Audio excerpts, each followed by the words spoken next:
Okey, a'udzubillahi minasyaitonir rajim. Bismillahirrahmanirrahim. Alhamdulillahirabbil alamin. Wassalatu wassalamu ala asyrafil anbiya'i wal mursalin wa ala alihi wa sahbihi ajma'in. Allahumma iftah lana rahmataka anshur alaina min khazaini rahmatika ya arhamar rahimin. Rabbi shrah li sadri wa yassir li amri wahlul 'uqdatam min lisani yafqahu qawli. Okey, ada chat mesej daripada Siti Aznina. Assalamualaikum, dia kata iPad ada problem, terpaksa guna handphone, tak apa ya. Okey, kita teruskan perkongsian kita kepada senarai kalimah-kalimah yang dikongsikan oleh corpusquran.com ya kepada kita. Senarai kalimah yang dibangunkan daripada 3 huruf akar alif lam ha dalam bentuk isim nakirah ilahun ya. Ilahun, kita telah melihat ilahun adalah kata terbitan, dan kata terbitan itu digunakan di dalam ayat-ayat Al-Quran dalam berbagai-bagai bentuk ya. Kenapa banyak bentuknya? Kerana dia nak menyesuaikan konteks ayat yang digunakan tu, jadi mengikut kaedah tata bahasa, dia perlu mengambil pembentukan yang bersesuaian. Kadang-kadang i'rabnya bertukar, kadang-kadang bilangannya bertukar, ya, kadang-kadang pertalian dia, fungsi dia bertukar ya. Itulah fungsi kalimah-kalimah Al-Quran ya. Tapi semuanya bermula daripada 3 huruf akar dan kata dasar dan juga kata terbitan. So 3 ni adalah sesuatu yang perlu kita fahamkan dia ya. 3 huruf akar, kata dasar, kata terbitan. Barulah dia berpecah kepada kalimah-kalimah ya, yang digunakan di dalam ayat-ayat Al-Quran, dan kita akan lihat prosesnya akan melalui perubahan daripada kata terbitan itu. Kadang-kadang ditambahkan imbuhan yang jamak, kadang-kadang dia pecahkan jamak tu tidak dalam bentuk imbuhan tetapi mengambil bentuk jamak taksir, dia akan berubah rupa. Lepas tu dia juga akan berubah i'rab daripada ilahun yang berbaris dhammah, berbaris dhammah, dia boleh mengambil baris atas jadi ilahan. Kadang-kadang dia mengambil baris bawah tu dia menjadi ilahin ya. Semua tu kalau kita dapat kemahiran ataupun teknik-teknik mengenal dan memahami sebab-sebabnya, insya-Allah ya, dia dapat banyak membantu kita dalam memahami kalimah-kalimah dan seterusnya kita memahami ayat-ayat yang bersabit, insya-Allah. So saya kongsikan macam biasa skrin.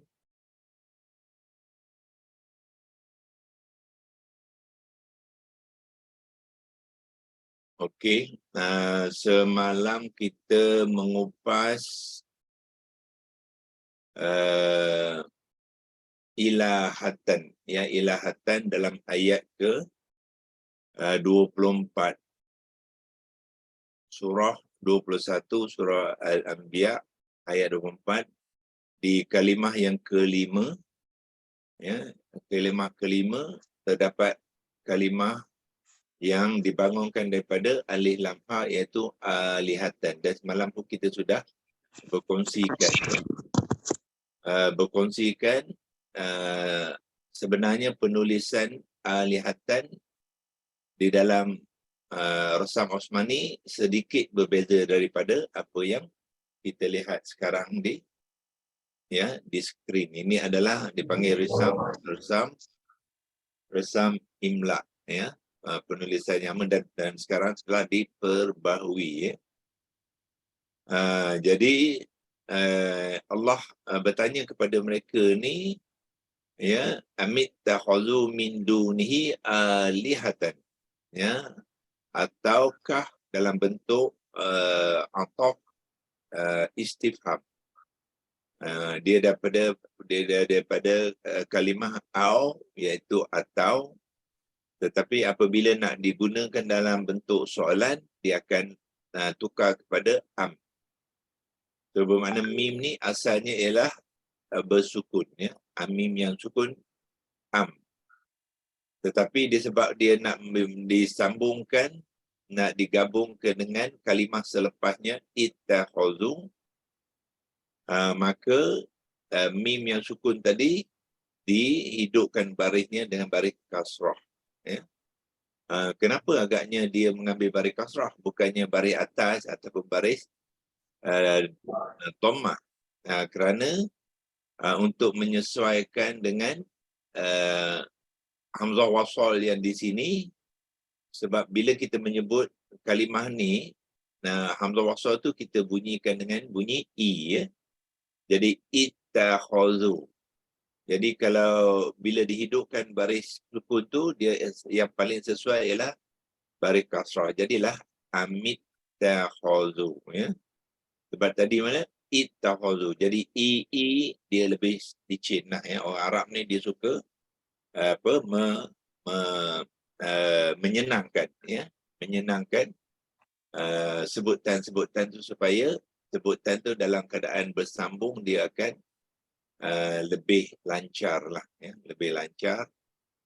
Jadi dalam konteks apabila huruf yang sukun dihidupkan dengan satu baris, so satu baris bunyi dia tu sedekat yang mungkin dengan bunyi original dia, iaitu it, ya, baris bawah, bukan baris, bunyi dia i. Ittakhazu, jadi amit takhazu, ya. Min dunihi pun kita telah berkongsikan semalam, alihatan kita telah berkongsi, kita cuma lihat di hujung sajalah. Di hujung ni terdapat kalimah qul, ya. Qul untuk perkongsian tuan-tuan dan puan-puan, mungkin sekarang ni tuan-tuan dan puan sudah kenal, ya. Qul ni adalah kalimah fi'il amal yang mufrad. Maknanya fa'il dia mufrad. Apakah fa'il kepada fi'il amal? Fa'il kepada fi'il amal ialah orang kedua. Maknanya bila arahan dilakukan, arahan tu mesti kepada orang kedua, iaitu mukhatab.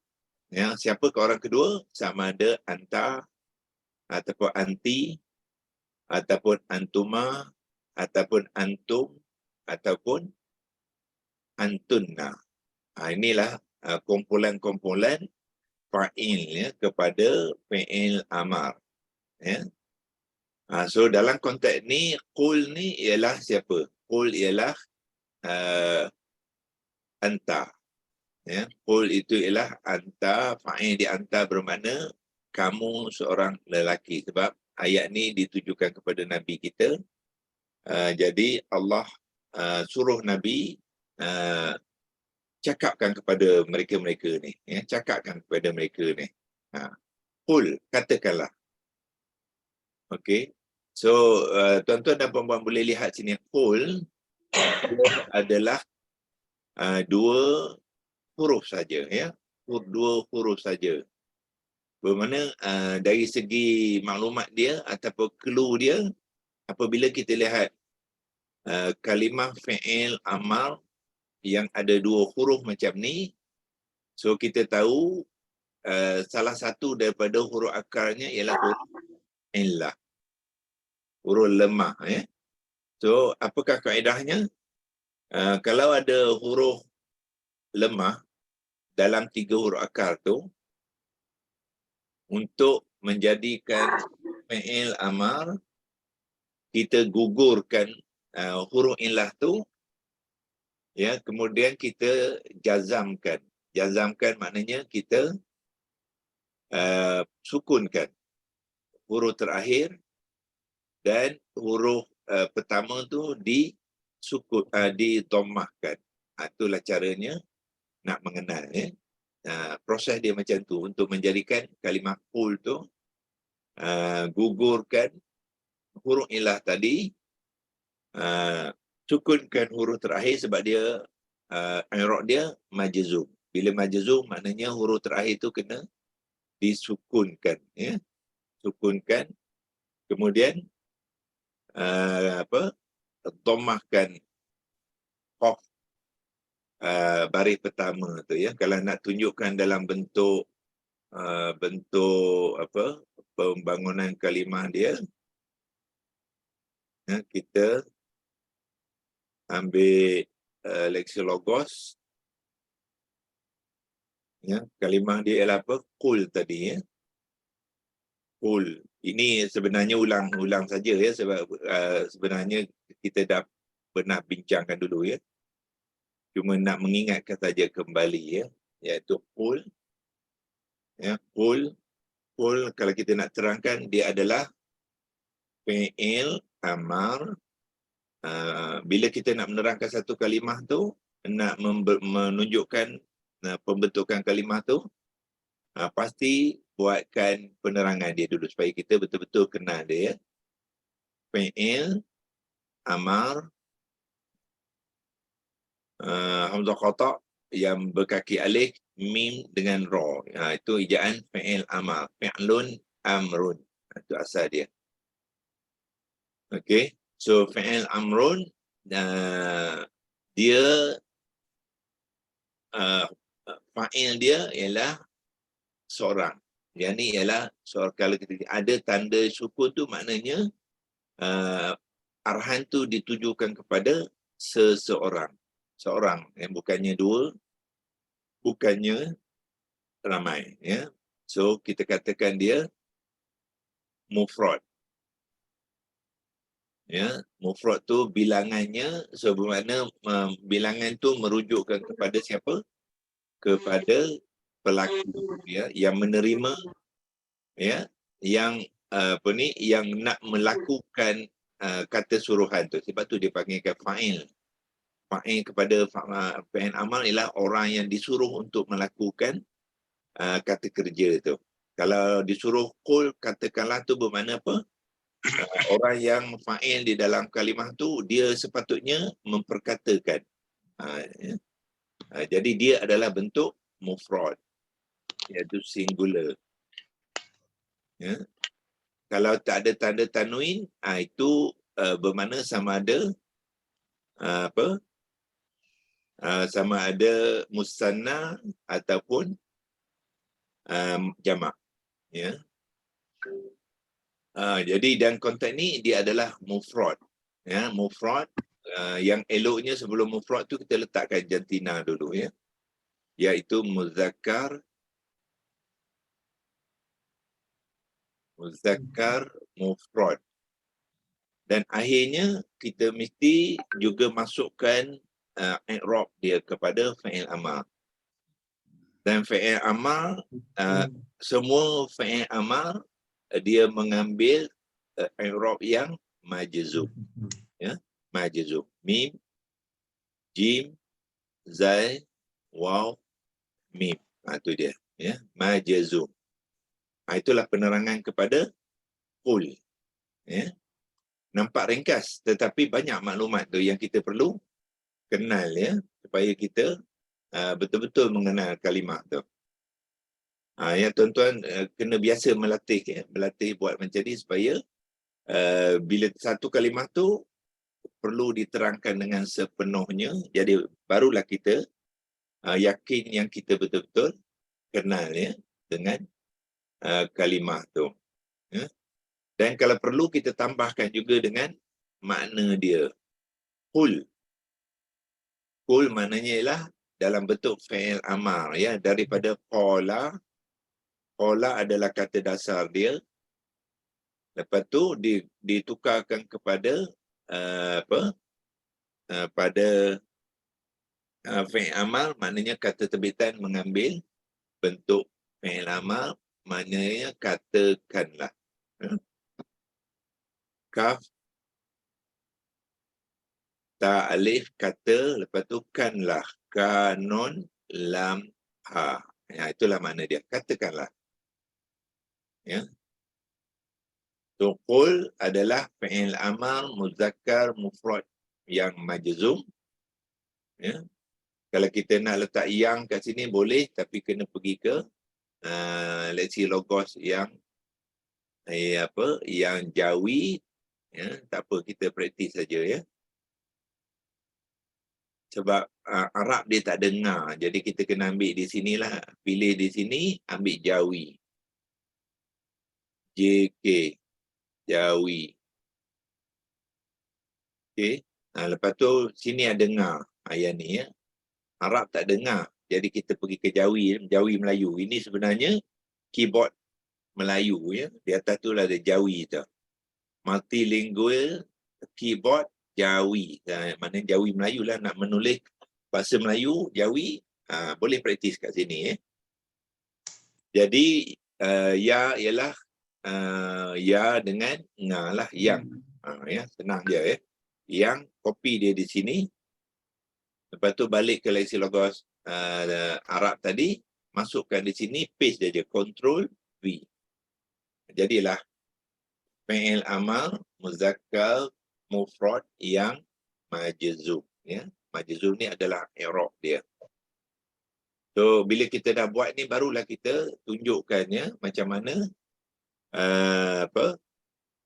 pembangunan kalimah qul ni ya. So qul, bila kita tengok dua huruf ni, kita panggil, kita buat shortcut saja ya. Shortcut saja, iaitu kita gugurkan huruf ilah di dalam kata huruf akar dia. So qul ni adalah daripada qaf waw lam ya, qaf waw lam.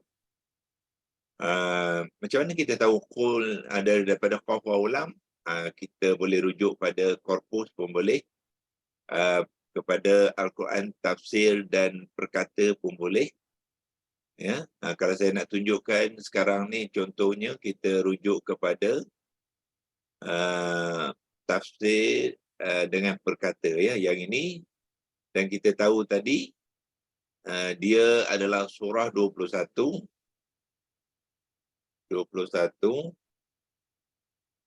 ayat 25 ya. Ayat 25.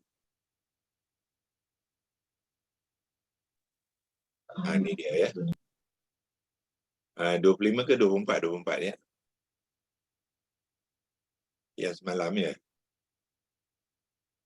Yang ni ya, ayat 24. Mana qul? Yang ni lah. Okey. Tandakan dengan marker sini, kotakkan dia. Ni dia qul tu. Ya. Qul hatu burhanakum. Jadi dua huruf saja bermakna dia adalah dibangun kepada 3 huruf akar, dan salah satu daripada huruf tu adalah huruf illah ya. So kita klik saja kat sini ya. Klik dekat kalimah qul tu, kita akan dapati inilah 3 huruf akar dia. Saya ambilkan arrow. Apa 3 huruf akar dia? Qaf, waw dan lam. Itulah 3 huruf akar ya. Qaf, waw, lam. So yang manakah huruf lemah dia? Ialah huruf waw ni. Ya, huruf waw ni adalah huruf illah. Ya, huruf illah ni apabila membentuk kalimah, dia boleh bertukar ataupun dia boleh digugurkan. So dalam konteks kita membentuk fi'il amar yang jamak, yang mufrad, apa kita buat? Kita gugurkan waw ni. Kita buangkan ya. Gugur tu mana kita buangkan, kita ambil crosskan dia. Jadi tinggallah qaf dan lam. Ya. Jadi qaf dan lam tu sukunkan lam sebab dia fi'il amar adalah jazam majzum. Qaf ni dhammahkan ya. Kenapa dia dhammah? Sebab dia nak meraihkan asalnya ada huruf waw tu ya. Dua waw tu. Sebab itulah dia mengambil huruf dhammah ya. Kalau kalimah tu di huruf di tengah ni huruf ya, so kita kasrahkan huruf yang pertama tu. Itu cara dia. Okey. So bawa balik kepada keyboard tadi. Okey. So mulakan dengan huruf akar dia qaf, waw dan lam ya. Qaf, waw, lam. Jangan lupa buat dulu kata dasar ya, sebab kata dasar penting, kita nak tahu makna dia. Kalau tak ada kata dasar dia tak ada makna. So buat kata dasar. Walaupun waw tu digugurkan dalam kata terbitan, tapi kata dasar kena buat juga ya. Okey. Waw ada huruf illah apabila membentuk kata dasar yang kita sambung dia. Waw ni bertukar kepada alif. Ya, waw akan bertukar kepada alif. So kita tukarkan waw tu kepada alif. Jadilah, dan kita bariskan qaf tu baris atas dan lam baris atas juga. Itulah kata dasar dia. Ya, so kata dasar sudah ada makna, iaitu apa? Berkata. Dia kata dasar dia tak ada fa'il ya. Berkata. Ba, ra, kaf, alif, ta. Berkata. Itu makna qala. Okey. So untuk membentuk fi'il amal ya. So apa kita buat? Ya. Daripada qala ni kita kopikan dia ya. Kita gugurkan huruf illah ya, dalam konteks ni huruf illah dia adalah waw yang bertukar kepada alif ya. So alif tu kita gugurkan dia ya. So gugurkan dia,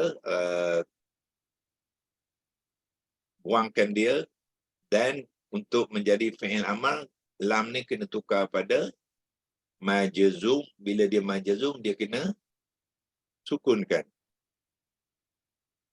Dan qaf tadi ditukarkan ke baris hadapan. Jadilah qul ya, dalam bentuk fi'il amal ya. Okey. Bermakna sekarang ni daripada berkata sudah bertukar makna dia, iaitu katakanlah. Atas ni pada katakanlah. Katakanlah. Itu caranya. Apabila kalimah tu kita tahu kalau huruf akarnya ya, salah satu pada huruf akarnya ialah huruf illah, jadi kita gugurkan dia ya. Gugurkan dia untuk menjadi fi'il amal, jadilah qul. Okey. Mungkin kita ambil contoh lain ya, nak memperkemas lagi perkongsian kita. Kita ambil satu kalimah lain yang sama bentuk macam ni, iaitu kaf. Contoh lain ya, waw dan nun. Ini pun tiga huruf akal. Sorry, waw. Mana waw? Yang ni, okey. Kaf, waw, nun menjadi sama je. Waw bertukar pada alif, dia jadi kana. Betul, dia ni tak perlukan wazan ya, acuan. Apa soalan ke tu bukan ya? Soalan doktor, tak perlukan acuan ke? Apa dia? Wazan tak perlu. Wazan, ya, wazan satu. Betul. Okey, terima kasih ya, lupa nak tu. Terlupa ya. Ikrib fi'il amal, masukkan wazan dulu. Ya. So dia wazan satu. Wazan satu. Baru lengkap lah ya. Kalau tak masuk wazan tu dia belum lengkap, sebab fi'il amal ada banyak wazan. Ada wazan 1 hingga 10 ya. Jadi kena specify wazan berapa. Ya. Okey. So sebagai contoh lain, kaf, waw, nun juga sama dengan qaf, waw, lam, ada huruf illah yang kedua ya. Sama saja. Ya. Boleh numpang tanya? Bila berlaku macam ni, kes fi'il amar, kita tak perlu nak tengok acuan ke masukkan plug tu, plug in dalam. Kalau dia kalau huruf ilah tak perlu. Tak perlu terus direct kita faham macam tu je lah. Ya, lebih senang lah. Kalau nak boleh acuan tapi dia complicated ya. Dengan huruf ilah tu dia jadi complicated sikit. Okay. So cara yang terbaik ialah kita gugurkan huruf ilah tu dan sukunkan ya. Sukun sebab gugur tu kalau kita mengambil acuan dia gugurnya kerana disebabkan oleh sebab kita nak mensukunkan huruf yang terakhir tu, sebab itulah dia digugurkan. Jadi kita buat shortcut je ya. Okay, bila kita sukunkan huruf terakhir ni, huruf ilah tu gugurkan dia. Tinggal dua saja, qaf dengan lam yang sukun, qaf tu ditomahkan. Okey, kana pun sama ya. So apa kita buat? Kita ambil kana, bawa ke sini untuk membentuk fi'il amal. Kita sukunkan nun di sini. Ya, sukunkan nun tu. So bila sukun huruf amat tidak boleh berada di sebelum sukun. Ya. So dia kena gugurkan. So kita gugurkan dia. Itulah sebabnya kenapa kita gugurkan. Ya. Sebelum huruf sakinah yang sukun tidak boleh ada huruf mat ya, sebab kita tak ada baca.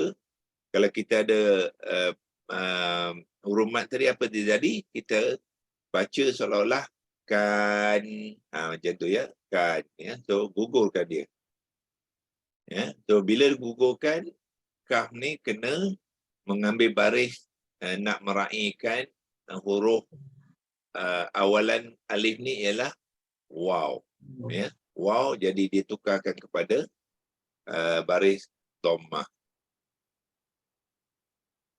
Jadilah kun. Inilah amal kepada kana ya. Kun fayakun. Allah kata dalam Al-Quran ya. Kun fayakun maknanya jadilah. Maka benda tu akan terjadi. Itu qul kun. Ya, itu cara dia. Kalau tak puas hati lagi, kita boleh ambil contoh lain ya. Iaitu Allah suruh kita bertaubat. Bertaubat, apa dia bertaubat yang kita jumpa dalam Al-Quran ialah taba. Saya mulakan dengan yang biasa kita jumpa ialah taba ya. Ta alif ba, itu dia punya kata dasar ya. So taba ni datang daripada mana? Samalah, iaitu ta, waw, ba. Sama je bentuk di sini ya. Ta, waw dan ba. 3 harakah dia. Ya, dia waw bertukar pada alif jadi taba. Apa kita buat? Proses dia sama juga. Ya, taba ni sukunkan sebab dia kena ambil jazam ataupun majzum. Bila sukun tidak ada lagi, tak perlu lagi alif mat ya. Dia tak perlu baca dengan panjang. Dia kena baca sekali je. So, gugurkan dia. Dan ta tu tukar kepada baris hadapan. Tuba. Ya, tuba. Qul kun tuba. Katakanlah ini, jadikanlah ya. Makna kun ialah jadikanlah dan jadikanlah.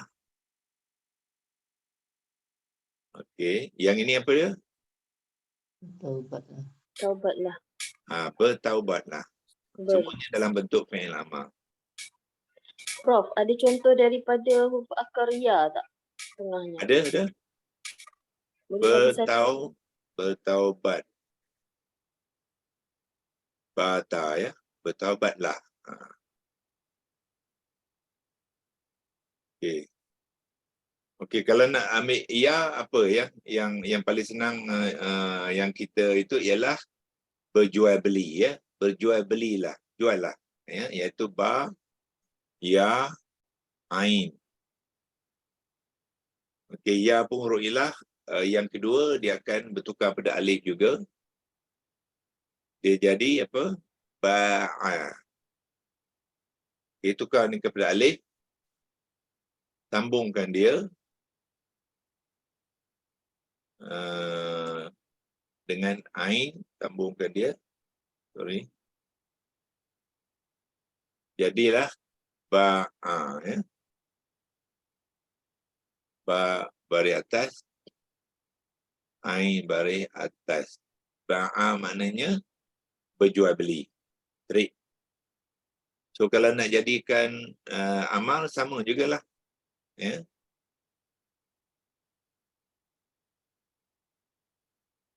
Sukunkan ain, gugurkan alif, ba tukar pada baris apa? Sebab ilah tadi ialah ya, bukan waw. Bawah. Tukarkan baris bawah. Jadilah bi'. Bi' tu maknanya jual kat aku. Ya. Berjual belilah kamu. Okey. Berjual belilah. Apa lagi? Berniaga. Ya, itu samalah tu ya. Dia asalnya ialah mana? Ba, ra, jim, waw, alif, lam. Berjual. Belilah. Lam, ya, lam, ha. Ui, dah 7.51 ya. Tak sedar cepat tu. Okey. Itu lebih kurang ya. Question. Kalau tengah dia alif, dia tak jadi macam ni Kalau alif pun sama, dia akan apa? Dia akan gugur juga. Gugur. Tapi alif so far tak ada apa? Nanti lain kali kalau kita jumpa kalimah tu mungkin kita boleh apa? Tapi nanti ya alif ya. Alif kemungkinan dia tidak apa? Mungkin dia tidak gugur agaknya. Apa? Kalau kita jumpa kalimah tu nanti kita akan apa? Kongsikan ya. Okey. In fact kalimah selepasnya ya, kalau kita tengok kalimah selepas tu dia adalah daripada alif. Yani ha tu ni. Ha, alif, ta, itu dia punya 3 huruf akar. Ya, so bila membentuk apa? Fi'il amal, alif, untuk alif dia tidak gugur. Sebab alif ni kemungkinan satu kalimah yang biasa digunakan dalam perkataan ya, dia tidak digugurkan. Dia jadi ha alif ta dia akan jadi had. Dia itu ada mat dia. Bukannya had tapi had. Lepas tu bila nak jamakkan tambah waw alif jadi hatu. Ni hatu ni sebenarnya fi'il amal juga. 2 fi'il amal, satu fi'il amal qul, satu fi'il amal hatu. Masih kekal alifnya. Masih kekal alifnya. So untuk alif dia kekal. Setakat ni yang kita jumpa contoh-contoh untuk alif dia kekal. Yang gugur ialah waw dengan ya. Sebab kemungkinan alif ni original dia memang huruf mat. Ya. Sedangkan huruf waw dengan huruf ya dia juga berfungsi sebagai huruf mutaharikat, huruf yang konsonan. Ya. So dia digugurkan. Tapi alif dia memang huruf mat, so dia tidak digugurkan ya, apabila membentuk fi'il amal. Tapi itu bisa kita kongsikan besok ya. Okay. Ini beberapa contoh. Kita kalau nak besarkan sekali gunakan large frame ni, dia boleh nampak semua sekali lah. Ya, ni contoh-contoh untuk kita membentuk fi'il amal kalau terdapat huruf ilah waw ataupun ya, yang kedua itu apa kita buat? Ya, kita gugurkan dia. Kalau nak gugur di sini pun boleh, ataupun gugurkan daripada kata dasar, ya. Untuk kalau nak buat proses pembentukan, kena adakan kata dasar. Ya, kalau nak shortcut boleh, ya, daripada tawaba gugurkan waw jadilah tub. Kaf waw nun gugurkan waw jadi kun. Qaf waw lam gugurkan waw jadi kul. Ba ya ain gugurkan ya jadi mi'. Itu shortcut dia lah. Ya. Walaupun kita buat shortcut, tapi kita kena faham proses dia, ya. Okey, so kita simpan ni. Ini kalau nak guna lagi perbincangan kita besok dalam screenshot, ya. Dan besok kita akan sambung dengan yang hatu ni, ya. Hatu pun juga mana terdapat dua fi'il amar. Ya, satu fi'il amar Allah mengarahkan Nabi suruh katakan kepada mereka tu apa yang Nabi kena katakan. Nabi kena katakan, ya, amar juga kena perintah kepada orang-orang tu berbuat sesuatu. Hatu maknanya keluarkan, berikan, bawakan burhanakum, bukti-bukti kamu. So ini pun amal juga. Itu terdapat dua amal. Satu amal yang mufrad sebab arahan itu kepada Nabi. Lepas tu Nabi menyuruh orang-orang ni yang waw alif ziyadah ni, mereka ni buat sesuatu, iaitu bawa bukti kamu. Yang mengatakan siapa?